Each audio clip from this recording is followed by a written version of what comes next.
Hello दोस्तों, स्वागत है आप सभी का हमारे यूट्यूब चैनल में। तो आज हम बात करेंगे UP DElEd first semester social science का मॉडल पेपर 2025। हमारा जो एग्जाम है सोशल साइंस का वो होने वाला है 28 को। ठीक है, तो 28 अक्टूबर को हमारा एग्जाम है और जिसमें से हमारा जो पहला एग्जाम है 28 तारीख को वो होगा पहले विज्ञान, उसके बाद सेकेंड टाइम हमारा होगा मैथ, फिर उसके बाद थर्ड टाइम होगा हमारा सामाजिक अध्ययन। तो जो इसका डेट है सामाजिक अध्ययन का वो है 28 और 10/2025। तो ये हमारा देखिए, हमारे पास टाइम बिल्कुल भी नहीं है। अब हमारे पास थोड़ा सा भी टाइम नहीं है, तो इसमें जो हमारा टाइम मिलता है सामाजिक अध्ययन में, वो हमारा जो टाइम मिलता है वो मिलता है आपका, एक second,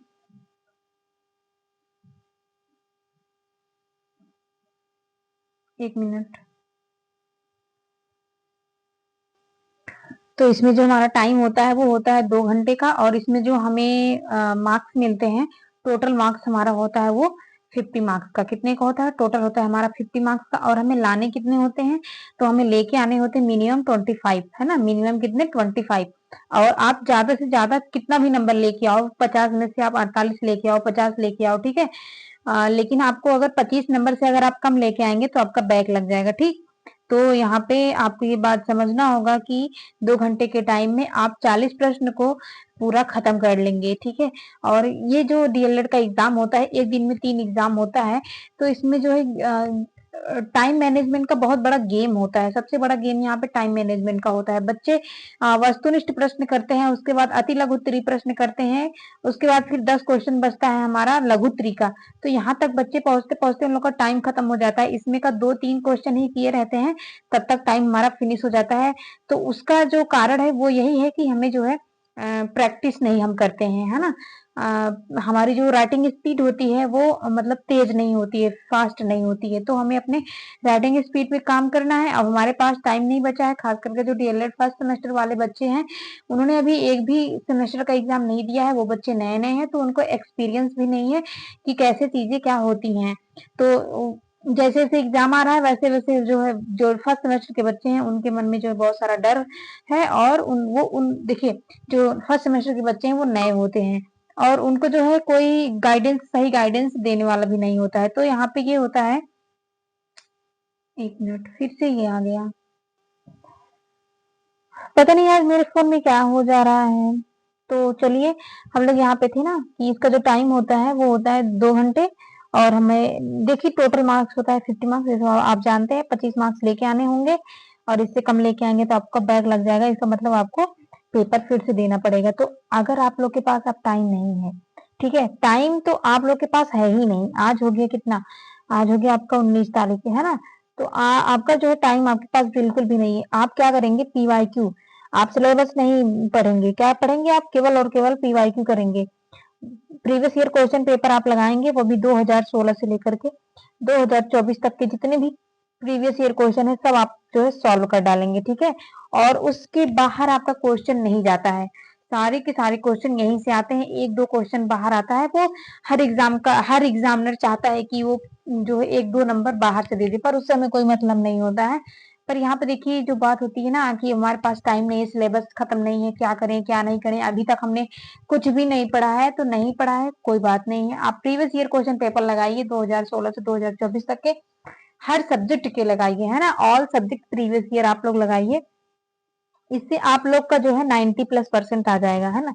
all all subject PYQ आपको लगाना है ना। ऑल सब्जेक्ट पीवाईक्यू आपको लगाना है, और इससे आपके बनेंगे 90+% आपके आराम से बनेंगे, ठीक। तो यहाँ पे आप ये चीज कर सकते हैं। अगर आप सिलेबस अब पढ़ने बैठेंगे तो आप लोग का बहुत टाइम वेस्ट हो जाएगा। तो यहाँ पे देखिए मैंने इंपॉर्टेंट क्वेश्चन लिए हैं। ये ऐसे क्वेश्चन है सोशल साइंस का, सामाजिक अध्ययन का ऐसा क्वेश्चन है जो एग्जाम में हर बार आया है। ये वही क्वेश्चन है जो एग्जाम में हर बार आए हैं, ठीक है। तो यहाँ पे बैक टू बैक ईयर में ये क्वेश्चन पूछे गए हैं जितने भी मैंने लिया है। तो मैं आपको वही क्वेश्चन बताने वाली हूँ कि आप कॉपी में कैसे लिखोगे और आपको लिखना कैसे होगा, आप एक बार देख लीजिए। तो यहाँ पे अब हम बात करते हैं अपने क्वेश्चन की तरफ। तो यहाँ पे देखिए आप लोग अच्छे से पढ़िए और रिवीजन करिए और प्रीवियस ईयर क्वेश्चन पेपर लगाइए, ठीक। तो यहाँ पे देखिए हमारा जो क्वेश्चन नंबर 1 है वो क्या कह रहा है। तो हमारा क्वेश्चन नंबर 1 कह रहा है कि पहिए का आविष्कार किस काल में हुआ। तो यहाँ पे ऑप्शन है पूरा पाषाण काल, बी ऑप्शन बी है मध्य पाषाण काल, ऑप्शन सी है नव पाषाण काल, ऑप्शन डी है धातु काल। तो सब लोग जानते हैं पहिए का जो आविष्कार था वो हुआ पूरा सॉरी नवपाषाण काल में, और जो हमारा आग का आविष्कार था वो किस काल में हुआ, तो वो हुआ था पूरा पाषाण काल में। क्वेश्चन नंबर दो क्या कह रहा है, सूर्य के सबसे दूर स्थित ग्रह कौन सा है, तो सूर्य के सबसे स्थित दूर ग्रह नेपच्यून है, जिसको हम कहते हैं हिंदी में वरुण। और सूर्य के सबसे नजदीक ग्रह कौन सा है, तो वो बुध है। कौन सा, बुध ग्रह। क्वेश्चन नंबर 3 यहाँ पे है, मेसोपोटामिया की सभ्यता का जन्म हुआ था, तो सब लोग जानते हैं मेसोपोटामिया की सभ्यता का जन्म सिंधु नदी के किनारे हुआ था, सिंधु नदी की घाटी के किनारे हुआ था। ठीक। क्वेश्चन नंबर 4 है, 21 जून को सूर्य की किरणें सीधी पड़ती हैं, तो ये पड़ती है कर्क रेखा पर। किस पे, कर्क रेखा पर। ठीक है। क्वेश्चन नंबर 5 कह रहा है वेदांग कितने होते हैं, तो सभी लोग जानते हैं वेदांग 6 होते हैं। और वेद कितने होते हैं, तो जो हमारे वेद होते हैं वो 4 होते हैं। और सबसे पुराना वेद कौन सा है, तो सबसे पुराना वेद हमारा ऋग्वेद है। क्वेश्चन नंबर 6 है, सिकंदर ने भारत पर आक्रमण किया था, तो कब किया था, 326 ईसा पूर्व में किया था। ओके। क्वेश्चन नंबर 7 कह रहा है श्वेतांबर और दिगंबर नामक संप्रदाय किस धर्म से संबंधित है, तो श्वेतांबर और दिगंबर नामक संप्रदाय का जो नाम है वो मिलता है जैन धर्म में। ठीक। क्वेश्चन नंबर 8 क्या कर रहा है, इतिहास हमारे संपूर्ण भूतकाल का वैज्ञानिक अध्ययन तथा लेखा जोखा है, ये किसने कहा है, तो ये प्रोफेसर घाटे ने कहा है। कौन सी इतिहासकार ने, प्रोफेसर घाटे ने कहा है। अब देखिए क्वेश्चन आपका आ गया कि सूर्य के सबसे निकट ग्रह कौन सा है, तो सूर्य के सबसे निकट ग्रह पृथ्वी, मंगल, बुध, शुक्र, इनमें से कौन सा है, तो इनमें से बुध है। और ये जो शुक्र है इसको कहते हैं भोर का तारा, और ये जो मंगल ग्रह है इसको बोलते हैं लाल ग्रह। जो पृथ्वी है इसको सब लोग जानते हैं क्या कहते हैं, ब्लू प्लैनेट। कौन सा, नीला ग्रह। ठीक है। पृथ्वी पर जीवन संभव है, इसीलिए हम लोग जीवित हैं यहाँ पे। क्वेश्चन नंबर 10 है, शून्य डिग्री अक्षांश को कहते हैं, तो शून्य डिग्री अक्षांश को कहते हैं, तो यहाँ पे ऑप्शन है, ऑप्शन ए भूमध्य रेखा, यहाँ पे है ऑप्शन ए भूमध्य रेखा, ऑप्शन बी कर्क रेखा, ऑप्शन सी मकर रेखा, ऑप्शन डी आर्कटिक रेखा। तो शून्य डिग्री अक्षांश जो है भूमध्य रेखा को कहते हैं। अब देखिए नेक्स्ट क्वेश्चन कौन सा है, यहाँ पे कह रहा है निम्न में कौन सा कथन सही नहीं है, मतलब इसमें 3 कथन सही है और एक कथन नहीं सही है। तो यहाँ पे ऑप्शन बी हो जाएगा आपका, मानचित्र का नीचे का सिरा उत्तर दिशा में होता है, यही गलत है। और यही को पूछा है कौन सा सही नहीं, तो यही सही हो जाएगा। क्वेश्चन नंबर 12 देखिए क्या कर रहा है, मत्स्य पालन अर्थव्यवस्था के किस क्षेत्र का अंग है, तो ये प्राथमिक क्षेत्र है। कैसे, कि जो मछली का डिमांड है वो पूरे विश्व भर में हर कंट्री को है, तो इसीलिए जो मछली का पालन है वो बहुत ज्यादा किया जाता है हर एक क्षेत्र में, हर एक कंट्री में, क्योंकि ये प्रोटीन की मात्रा की पूर्ति करता है, इसीलिए जो है बहुत लोगों का पसंद भी है मछली भोजन, है ना, तो इसीलिए आ जाएगा प्राथमिक क्षेत्र में। क्वेश्चन नंबर 13 है, क्या कह रहा है, मूल अधिकारों की संख्या है, तो मूल अधिकारों की संख्या 6 है, पहले 7 था, संपत्ति का जो अधिकार है वो हटा दिया गया है। क्वेश्चन नंबर 14 क्या कर रहा है, भारत की स्थलीय सीमा की लंबाई किस देश के साथ सर्वाधिक है, तो भारत की स्थलीय सीमा की लंबाई वो बांग्लादेश के साथ सबसे अधिक है। ठीक। ये ऐसे क्वेश्चन है जो एग्जाम में हर बार आते हैं। क्वेश्चन नंबर 15 नगर निगम का सर्वोच्च निर्वाचित पदाधिकारी कहलाता है, तो यहाँ पे हो जाएगा आपका मेयर। मेयर को हम महापौर भी कहते हैं। अब देखिए हमारा ये जो बहुविकल्पी प्रश्न था, वस्तुनिष्ठ प्रश्न, वो हमारा 15 क्वेश्चन जो है कंप्लीट हो चुका है, और 15 क्वेश्चन पे हमें मिलेंगे 15 मार्क्स, क्योंकि एक एक क्वेश्चन एक मार्क्स का होता है। ठीक। तो यहाँ पे 50-50 जितने भी नंबर वाले आपके सब्जेक्ट हैं उनमें जरूरी होता है कि आप बहुविकल्पी प्रश्न और अति लघुत्तरीय प्रश्न पे ज्यादा ध्यान दोगे। ठीक है। अब यहाँ पे आता है अति लघुत्तरीय प्रश्न, तो अति लघुत्तरीय प्रश्न क्या कर रहा है, यहाँ पे देखिए यहाँ पे कह रहा है हड़प्पा सभ्यता के प्रमुख देवी देवता के नाम लिखिए, तो उत्तर आप कैसे लिखेंगे, 30 शब्द में लिखना होता है ना, कितने में, 30 शब्द में लिखना होता है। इसका जो हमें आंसर होता है 30 शब्द में लिखना होता है। अति लघुत्तरी का 30 शब्द का मतलब होता है आपका, 30 शब्द का मतलब हो जाएगा 3 लाइन। ठीक है, 2 से 3 लाइन, इससे ज्यादा आप नहीं लिखोगे, 2 से 3 लाइन से ज्यादा आप नहीं लिखोगे, क्योंकि आपके पास लघुत्तरी भी प्रश्न है तो उसमें आपको 4 से 5 लाइन लिखना होता है, तो आपका वो छूट जाएगा। 2 से 3 लाइन ही लिखोगे, क्योंकि इसमें आपको एक ही नंबर मिलेगा, और ऐसा भी नहीं है कि एक लाइन भी नहीं लिखोगे, 2-3 लाइन लिखोगे। क्वेश्चन नंबर यहाँ पे देखिए कह रहा है हड़प्पा सभ्यता के प्रमुख देवी देवता के नाम लिखिए। तो हड़प्पा सभ्यता के प्रमुख देवी देवता के नाम है कौन कौन से, देखिए मातृ देवी, पशुपति शिव, प्राकृतिक शक्ति में जैसे सूर्य, जल, अग्नि, वायु, इन सब की पूजा हड़प्पा सभ्यता के निवासी करते थे। क्वेश्चन नंबर 2 है यहाँ पे, ऋग्वेद में कितने मंडल हैं? तो ऋग्वेद में है 10 मंडल और 1028 सूक्त, और ये ऋग्वेद जो है हमारा पुराना सबसे प्राचीनतम वेद है। क्वेश्चन नंबर 3, मानचित्र के कितने घटक होते हैं?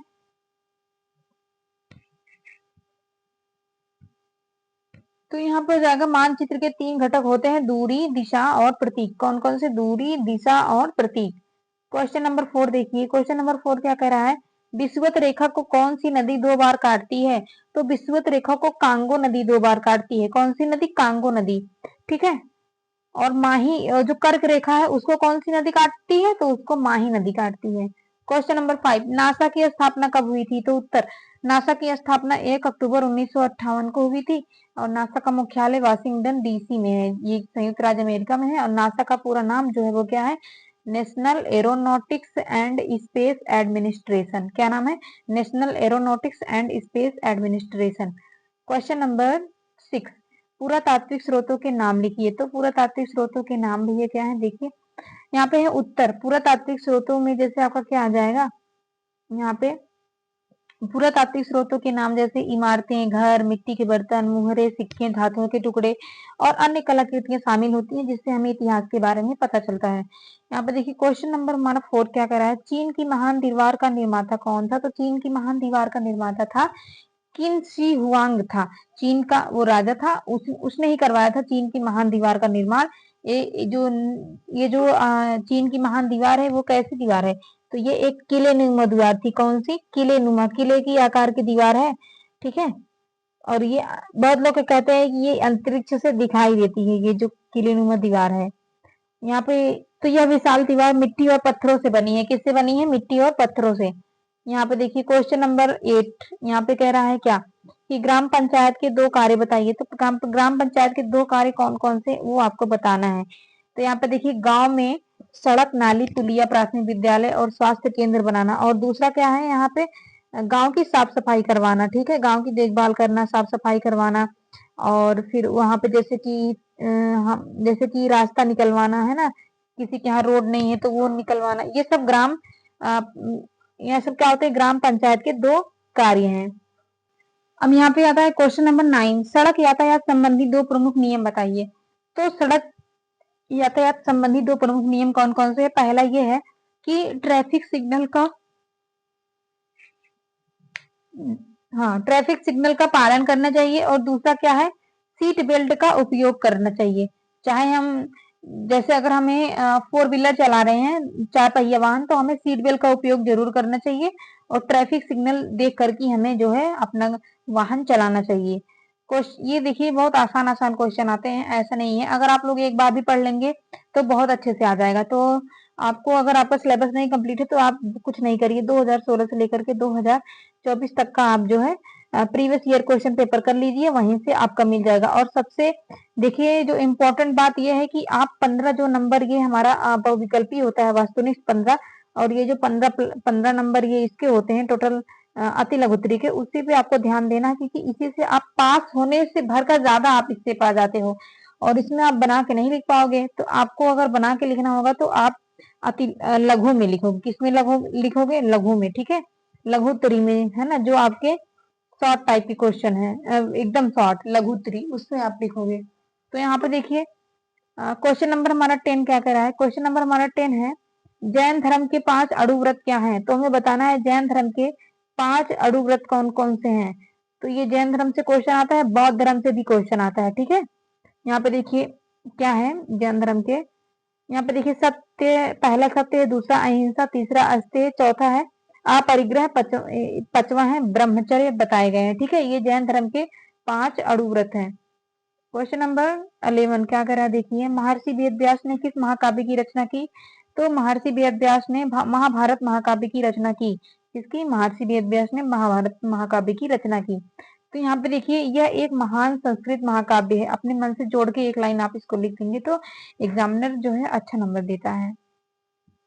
अगर एग्जामिनर को आपका नंबर डिसाइड करना होता है तो कैसे डिसाइड करता है, पहले तो आपके बहुविकल्पी कितना सही है वो देखेगा, फिर देखेगा आपने अति लघुत्तरी में कितना किया है, उसी के हिसाब से आपको वो नंबर देता है लघु में। तो अगर ये दोनों आपके ठीक ठीक रहते हैं तो आपके लगभग यहाँ पे सोशल में 45 नंबर तक आपको दे देता है। ठीक है, क्वेश्चन नंबर यहाँ पे देखिए 12 क्या कह रहा है, क्षुद्र ग्रह क्या है। तो ये जो क्षुद्र ग्रह होते हैं वो खगोलीय पिंड हैं जो कि सूर्य की परिक्रमा करते हैं, लेकिन ये ग्रह नहीं होते हैं। और ये जो क्षुद्र ग्रह होते हैं वो मंगल और आपके बृहस्पति के बीच में ही रहते हैं। किसके? मंगल और बृहस्पति के बीच में रहते हैं। ठीक है, ये जो क्षुद्र ग्रह होते हैं बृहस्पति दोनों ग्रहों के बीच में ऐसे ये रहते हैं। क्वेश्चन नंबर 13 क्या है, आधुनिक अर्थशास्त्र के जनक कौन है। तो आधुनिक अर्थशास्त्र के जनक एडम स्मिथ हैं।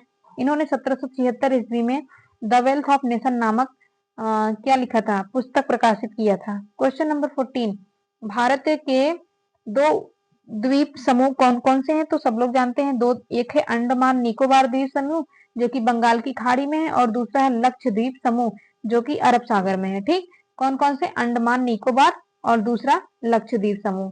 क्वेश्चन नंबर 15 क्या करा है, देखिए ये अति लघुत्तरी का हमारा जो क्वेश्चन है वो 15 क्वेश्चन है। ठीक है, ये 15 मार्क्स का होता है। ठीक, ये फिनिश हो गया हमारा। तो यहाँ पे देखिए कह रहा है पिरामिड का निर्माण किसने करवाया। तो उत्तर है आपका, कैसे लिखोगे, गीजा का महान पिरामिड राजा खुफू ने बनवाया था। यह एक त्रिभुजाकार आकृति होती है। ठीक है, क्वेश्चन नंबर यहाँ पे देखिए अति लघुत्तरी सॉरी आपके अब लघुत्तरी प्रश्न आ रहे हैं। और ये जो लघुत्तरी प्रश्न है अगर मैं इनका जो है सोल्यूशन करवाऊंगी तो वीडियो आपका लगभग 1 घंटे से ऊपर का हो जाएगा। तो आप लोग को मैं बस इंपॉर्टेंट क्वेश्चन बता दे रही हूँ। ये सब जितने भी क्वेश्चन है सब इंपॉर्टेंट क्वेश्चन है, बैक टू बैक ईयर में आए हैं और 2025 में भी ये आएंगे। इसी में से आप लोग देख लीजिएगा। ठीक है, आप लोग खुद कमेंट करके बताओगे कि आए थे या नहीं आए थे। तो ये 2025 में आने वाले इंपॉर्टेंट क्वेश्चन है और ये ऐसे क्वेश्चन है जो बैक टू बैक ईयर में बहुत ज्यादा बार पूछे गए हैं। तो आप लोग इसको एक बार जो है 5 मिनट में आराम से क्वेश्चन को जो है स्क्रीनशॉट ले लीजिए और इसका जो है आंसर आप लोग कर लीजिएगा। तो यहाँ पे देखिए आप ये कहता है 50 शब्द में लिखने के लिए आपको क्या कहेगा, 50 शब्द। 50 शब्द का मतलब आप लोग का बस 5 से 6 लाइन। अगर आप 4 से 5 लाइन भी सब में लिख दोगे तब भी आपको आराम से नंबर मिल जाएगा। लेकिन अगर आप 10-10 लाइन इसी में लिखने लगोगे तो क्या होगा, 10 क्वेश्चन है 10-10 लाइन लिखोगे तब भी 100 लाइन होता है। ठीक है, तो यहाँ पे आपका जो है क्वेश्चन सब छूट जाएगा। इसीलिए टाइम को ध्यान में रखते हुए, सबसे बड़ी चीज होती है टाइम, समय। समय को ध्यान में रखते हुए आप लोग अपने क्वेश्चन को करिएगा। क्वेश्चन नंबर 1 इसमें देखिए लघु में क्या करा है, लघु हमारा कितना क्वेश्चन होता है। तो हमारा जो लघु प्रश्न होता है वो 10 क्वेश्चन होता है। ठीक है, 10 क्वेश्चन होता है। तो यहाँ पे कह रहा है हड़प्पा, पहला जो क्वेश्चन है, हड़प्पा संस्कृति के आर्थिक, हड़प्पा सभ्यता के क्या करा है, हाँ, हड़प्पा संस्कृति के आर्थिक एवं धार्मिक जीवन का वर्णन करना है इसमें। मतलब हड़प्पा जो सभ्यता थी ना उसके आर्थिक और धार्मिक जीवन के बारे में आपको 4 से 5-6 लाइन में आपको बताना है। क्वेश्चन नंबर 2 इसमें कह रहा है हिमालय को कितनी श्रेणियों में बांटा गया है, इन श्रेणियों का नाम लिखते हुए इनसे होने वाले लाभ बताना है। ठीक है, क्वेश्चन नंबर 3 क्या करा है, अष्टांगिक मार्ग और त्रिरत्न क्या है इसको बताना है, वर्णन करना है 4 से 5 लाइन में। क्वेश्चन 4 है अक्षांश और देशांतर रेखा में अंतर स्पष्ट कीजिए। ठीक है, तो आपको इसमें अंतर स्पष्ट करना है, 3 लाइन इसमें लिख दीजिएगा, 3 लाइन इसमें लिख दीजिएगा। क्वेश्चन नंबर 5 है भारत की जलवायु के बारे में लिखिए। तो आपको बताना है भारत की जलवायु कैसी है। तो भारत की जलवायु सब लोग जानते हैं मानसूनी है, उसी के बारे में आपको 4 से 5 लाइन लिख देना है। क्वेश्चन नंबर 6 कह रहा है कि मौर्य साम्राज्य के पतन के क्या कारण थे, उल्लेख करिए। तो पतन के क्या क्या कारण थे आप लोग उसको 4 से 5 लाइन में डिफाइन कर दीजिएगा। इसके बाद क्वेश्चन नंबर आपका आता है 7। क्वेश्चन नंबर आपका 7 क्या करा है, यहाँ पे देखिए 1 मिनट, आज मेरे फोन में ये पता नहीं क्या आ जा रहा है, एकदम डिस्टर्ब कर दे रहा है पूरा। तो देखिए क्वेश्चन नंबर 7 क्या करा है, अर्थशास्त्र से क्या समझते हैं, अर्थशास्त्र के महत्व का उल्लेख कीजिए, ये करना है। क्वेश्चन नंबर 8 है भारत को कितने भौगोलिक भागों में बांटा गया है, सविस्तार वर्णन कीजिए। क्वेश्चन नंबर 9 इसमें है जिलाधिकारी के कर्तव्य का वर्णन करना है आपको। ठीक है, अगर इसमें आपको नहीं आया तो आप बना के भी लिख सकते हो, लेकिन आप क्वेश्चन को छोड़ के नहीं आओगे। क्वेश्चन को छोड़ दोगे तो आपको 0 नंबर मिलेगा, और अगर बना के कुछ भी लिख दोगे 2-4 लाइन में तो आपको 1 नंबर वो दे देगा।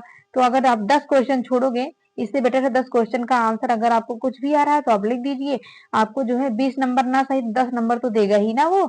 तो यहाँ पे देखिए क्वेश्चन नंबर 10 क्या करा है, क्वेश्चन नंबर 10 करा है इतिहास लेख में सिक्के एवं अभिलेख किस प्रकार सहायक होते हैं। मतलब इतिहास को जानने के लिए सिक्के एवं अभिलेख किस प्रकार सहायक होते हैं, आपको इसी के बारे में लिखना है। ठीक है, तो यहाँ पे देखिए आप लोग समझ गए होंगे कि ये जो क्वेश्चन है कितना ज्यादा इंपॉर्टेंट है और ये जो है आने वाले हैं। और ये बच्चों का ये क्वेश्चन रहता है, उनको कोई बताता भी नहीं है कि जो सामाजिक अध्ययन है उसमें सबसे ज्यादा पोर्शन किससे आता है, तो सबसे ज्यादा वो इतिहास से ही आता है। ठीक है, इतिहास सबसे ज्यादा पूछा जाता है इसमें, कौन सा, इतिहास सबसे ज्यादा पूछा जाता है। फिर उसके बाद आपका भूगोल पूछा जाता है, तब जाके आपका क्या पूछा जाता है, एक जो थोड़ा सा दिया है नागरिक शास्त्र करके वो पूछा जाता है। तो यहाँ पे देखिए सबसे ज्यादा इंपॉर्टेंट है इसमें इतिहास और भूगोल, इसमें हिस्ट्री एंड ज्योग्राफी, क्या है, हिस्ट्री प्लस ज्योग्राफी पे आप ज्यादा ध्यान दोगे। ठीक है, और एक दो नंबर के जो आते हैं वो आपके नागरिक शास्त्र के आते हैं, और फिर एक दो जो क्वेश्चन होता है वो आपके अर्थशास्त्र के आते हैं। तो सबसे ज्यादा जो पोर्शन होता है 80% वो आपका होता है, 80% पोर्शन आपका हिस्ट्री एंड ज्योग्राफी का होता है। उसमें 80% में भी 50% आपका इसी का होता है। ठीक है, 50% आपका इतिहास का ही होता है। तो आप लोग अच्छे से पढ़िएगा और आप लोग को डरने की बिल्कुल भी जरूरत नहीं है, सब प्रीवियस ईयर क्वेश्चन पेपर से ही आता है। ठीक है, तो आप लोग अच्छे से अपना रिवीजन करिए और सिलेबस पे ध्यान मत दीजिए, आप प्रीवियस ईयर क्वेश्चन पेपर लगाइए। ओके।